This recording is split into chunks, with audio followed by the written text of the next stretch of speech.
Hey, y'all need a break? Listen to these stories from r/EntitledParents. A wild Karen got arrested with a felony. Background. I'm a 35-year-old father of 2 boys. I have PTSD due to time overseas and have the physical scars to match the mental scars. I have an incredible wife that knows me and knows what situations I should avoid. My children are amazing, but this story revolves around my youngest son and my service dog. Jay, my youngest son, has autism and we share a special bond because some things that set him off also put my teeth on edge. Spike, my English bulldog, he's my service dog. He's well-trained, lazy, judgmental and overall uninterested in anything he can't eat. He's also very in tune to Jay and my emotions and will provide a distraction when we get overwhelmed. Basically he's like, oh, you're stressed. Here, scratch my butt, you'll feel better and I'll get attention. It's a win-win. The story. My family recently moved to Texas. Because we now live very close to an amusement park, we got memberships. Shout out to the park for being amazing when it comes to special needs. This particular park in Arlington, Texas has a special program for autistic people. They have rooms set aside to chill at if you're overstimulated so you can relax, go back out, get overstimulated again and round you go. With Jay we also don't have to wait in lines. This is a huge thing in the cause of this story. The park has a pass that lets you skip most of the lines and they charge an arm and a leg for this. However, with that pass you still end up in a line of the hundreds of people that also have that pass. Jay gets no lines at all. We get a special pass and we go in through the exit. The worker signs the pass and we go on the ride.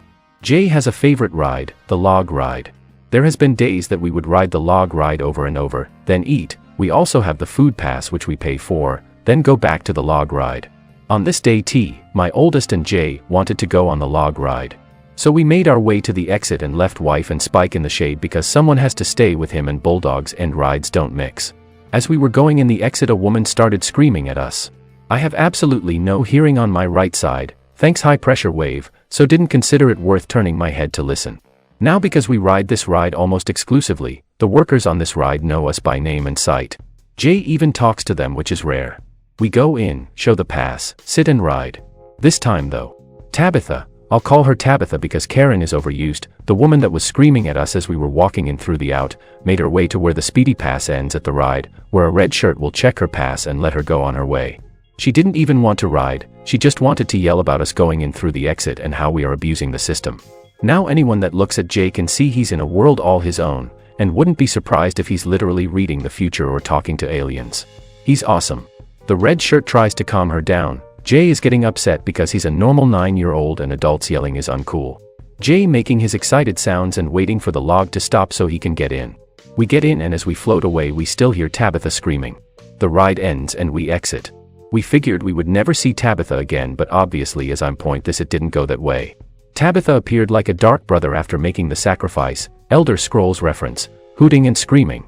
She is screaming that just because Jay is an R word, doesn't mean we get extra rights. The screaming causes Jay to let out his super screech. Now anyone that knows autism knows that autistic kids have superpowers. In Jay's case it's a supersonic ear-shattering high-pitched screech that makes your eyes swim and makes it feel like things in your head are moving that shouldn't. This whole time Spike was laying on the ground in the froggy position as bulldogs do, just looking at Tabitha like she's a rabid dog but not worth getting up for. As we are being screamed at, I see 2 officers approaching from behind Tabitha. I smile. My smile must have broke Tabitha because the haul's off and kicks Spike. This flips my switch because now my family is literally under attack and I start to react. Before I could make contact, Tabitha is already in the air being held, carried, half dragged away while being cuffed. Now in front of me is a well-dressed and pissed-looking officer. He tells us he heard the screech and started heading to it because they thought a ride broke or something bad happened. I take the time to unflip that switch and examine Spike. He's limping and crying. I feel his hips and feel that his hip is dislocated. I jokingly ask the officer to walk away and let me get some.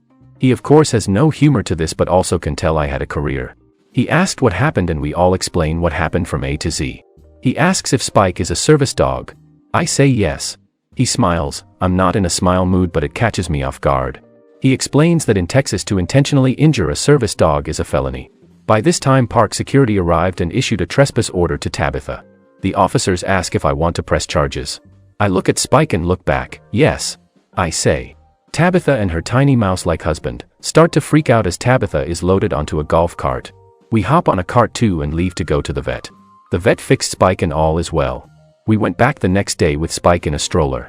No one batted an eye and everyone loves the bulldog in a stroller. I let people pet him. He's a hoot and the park is an amazing place. I've been contacted by the investigating officer and have given depositions. I may have to testify, but I look forward to sitting on the bench with Spike on my lap. Karen secretly films me jogging and shows video to my boss. I recently had an emergency appendectomy, and recovery has been slow. I had to take time off from my own athletics, but worse, from coaching in the kids' sports program I'm involved with.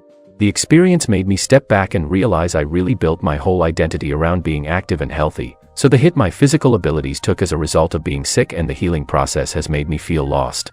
I've been working to regain the joy I used to experience from exercise, without going, "Oh, you used to be so much faster with that," or "Your technique used to be so much stronger," or "You don't fit in anymore," or whatever else, and just enjoy myself regardless of the level I'm at. But ironically, the anxiety about not being able to do what I used to has made regaining those abilities difficult. It made me self-conscious about exercising in public spaces, but I was starting to finally get over it as friends convinced me the source of the concerns were all in my head. There's no way to get back to it other than training, so despite the anxiety I started running again, as soon as the doctors approved it. I went to the local track and just did a few slow laps each morning, building up speed every few days, and I've only just been authorized to add some sprints and body weight strength training to the mix. Occasionally there were other people at the track, but I didn't really notice because I run with headphones on and try to zone out in these lighter sessions. But little did I know my friends were wrong. It was not all in my head, I was being watched, and more than that, I was being judged. My absolute catastrophe level worst nightmare at this stage of building back my strength and speed. On Friday I was setting up for practice at the kids program and the head coach asked me into his office because a parent had a complaint. A parent I didn't know too well, Karen, was there and he said she had specific complaints about me.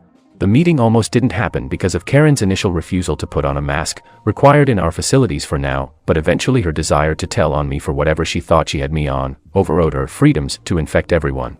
I was a bit nervous, as anyone is being called to meet with their boss over a complaint, but I figured it was a classic case of, my kid should start more, or, I know my kid tried out as a midfielder but I want him or her to switch to defense, that kind of, rules don't apply to me, thing. But instead, I sit down in the office, and Karen is playing my boss a video of me running on the track. That she filmed from afar. It's surrounded by stadium-style risers. I was horrified, both because no one is ever totally used to seeing themselves on video, and because I was just embarrassed about how slow I was. But most importantly because Y was a virtual stranger. I'd met her personally maybe 4 times ever, filming me while I ran on my own time at a private facility.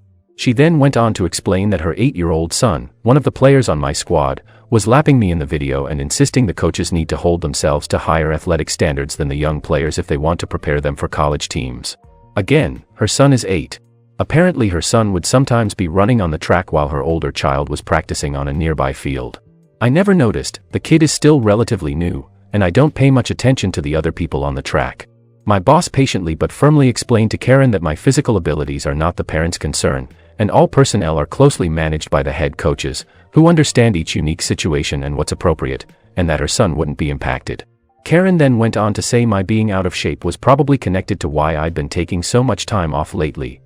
Technically yes, it is because I was in the hospital. And complaining that the personnel changeover isn't good for the kids. My boss again reiterated that the head coaches hadn't changed or taken any time off and that I was still one of the most skilled in the area I instruct, so this was not her concern. She asked if there was someone else she could speak to, but he explained that he was the owner and founder of this program, so, no, there was not. I knew my boss was intentionally avoiding saying what had happened to me or even alluding to a health issue, to protect my privacy, but I figured maybe being transparent with her would show her how ridiculous she was being, and keep her tuition dollars in our program during a difficult time for sports clubs. But when I explained, she just turned to the boss and said, well, maybe you should furlough her until she's healed and bring on a healthy coach in the meantime, because my son needs someone out there who can keep up with him. My boss respected what I was trying to do, but made clear we weren't going further with that strategy to avoid setting a precedent of sharing coaches' personal circumstances. Telling her why people take time off or what their health status may be is not her concern, because the program manages that and makes appropriate decisions. She kept kicking up a fuss, but the coach finally told her he had to get back out on the field, back to her son and everyone else's kids. She started physically leaving, but continued fussing about how she was not satisfied and would not be recommending us to other parents. Pro tip: not the way to conduct yourself with the people who make recommendations to scouts concerning family culture/team interaction. The coach wasn't preparing to leave. Instead, he stopped her in her tracks to tell her if she was found to be surveilling or otherwise harassing any staff members again, She would be permabanned from the program, no games or practices, no team social events, no presence in our buildings, and no clemency. So, that was pretty satisfying. Her son is a good, average kid, and I'm glad the consequences were focused on booting her out rather than limiting his opportunities to have fun playing. So then we went out and had a great, happy, safe practice. This was still a pretty upsetting event for me personally though, and I'll never unsee that discouraging video of me running, but it was ultimately reassuring to know the other staff have my back. Leaving Karen in the dust is just another step on my road to recovery. Edit. Reading comments between breaks from schoolwork, but the outpouring of support and commissary has meant so much. Thank you all. EM calls the police on my dog. I have several rescued Dobermans, but the two needed for this story are Queen, who was severely abused and is now aggressive and super anxious, and Duke, my service dog for PTSD, and a variety of other mental problems. Please keep your comments on how to handle my dogs to yourself. This is not the time nor place to tell me. So, because Queen is so aggressive, whenever she goes outside, she has to wear a muzzle and is leashed to me just to make sure she doesn't bolt, to monitor her mental state, and to give lots of love and treats when she focuses on me and not people walking past my house. Helping her has honestly helped me a lot, and Duke is also fairly protective of us both, in a service dog way. He does body blocking, where he puts himself between us and whatever is making us upset, relevant to the story.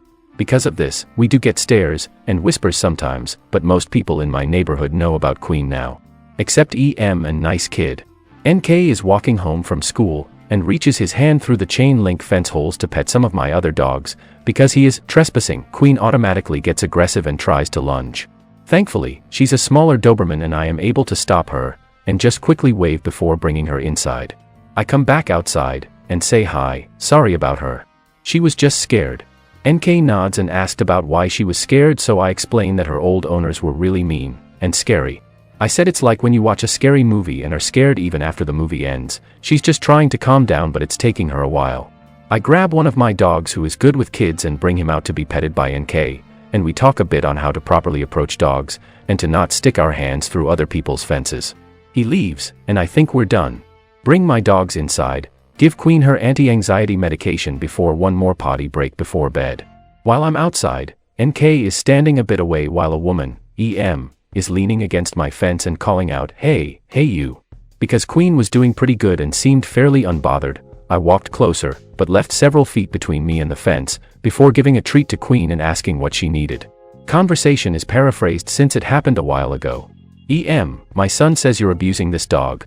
She points to Queen. NK, I said someone else abused her and she's still scared. EM just waved her hand at him, and continued. EM, you need to give her to me, and the rest of your dogs before I call the police on you for animal abuse. Me, I'm sorry, but I'm not giving you my dogs. You can call the police, but these are my dogs. I honestly had thought she was bluffing. EM started screaming, which is a big trigger for both me and Queen. Hand them over.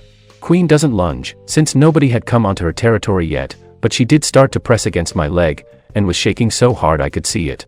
This is what she does before a breakdown, as I call them, where she basically goes blind and will attack anyone, including me and my other dogs.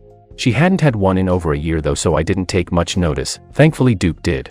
EM kept screaming while Duke body blocked us both, and was trying to lean against Queen for some pressure therapy, and keeping his eyes on EM. He was trained to do this so I could feel safe enough to take my eyes off of other people, but it can be unnerving. I understand that. EM apparently thought this was an attack stance. Duke is my biggest boy, and if you don't know what an attack stance truly is, it can sometimes look like a dog just standing tall is and ready to attack, and whipped out her phone and called 911, saying something along the lines of an aggressive dog was attacking her and her son. I sent my dogs, who actually listen, inside while I stayed put, too afraid that EM would climb my fence, but put some distance between me and the fence, and brought Queen with me. She was still heavily shaking, and when I crouched down and tried to pet her to calm her down, she snapped at me. I stumbled back, landed on my butt, and Queen had her hackles raised, looking blankly ahead. I tried to talk to her calmly and softly, but EM is still screaming, now about how I am being attacked, and to hurry. The rest was a mess. The police arrived, and I basically had to cover Queen while she struggled and smashed her muzzle into me, trying to bite me to make sure they wouldn't do anything, while I also cried, which freaked Duke out as he ran around us in circles trying to figure out what to do. Eventually, the police told me to bring my dogs inside and to come out and talk. Duke refused to leave my side, so I put his harness on, and brought his papers for proof just in case. I bring them everywhere, to be honest, and we both went outside. I was able to produce Queen's papers, and even called my vet for proof that she is a scared dog, not an aggressive dog, and my vet even explained some of her treatment plan to them all. By the end of it, myself, Queen, and I'm pretty sure Duke as well, not to mention my other dogs, were also emotionally drained. We just went to bed, and I called in late to work for the next day. Several of my neighbors have told me they gave their own statements to the police about my dogs and Queen, and thankfully we have a few security cameras that can sort of view my yard, and the police have since dropped the case. I saw NK today, which is why I thought of this story. He slid a note under my fence that said sorry with a few drawings of my dogs and me. It was very cute and sweet. I hope he is okay though. He looked really scared when I more or less flung myself over Queen while she had a breakdown. Edit: can people please stop telling me to sue, send her to jail, etc. I'm glad you are all worried, but I personally don't want to. The police seem to already be dealing with her for misuse of 911 resources and lying to police officer, and I just don't want to deal with it all. If she does something again, then yes, I will take action because it means I've become a target, but right now, I'm not a target, and it would just add stress to everybody involved, including Queen and my other dogs. Thanks for watching. Like, subscribe and share your thoughts in the comments.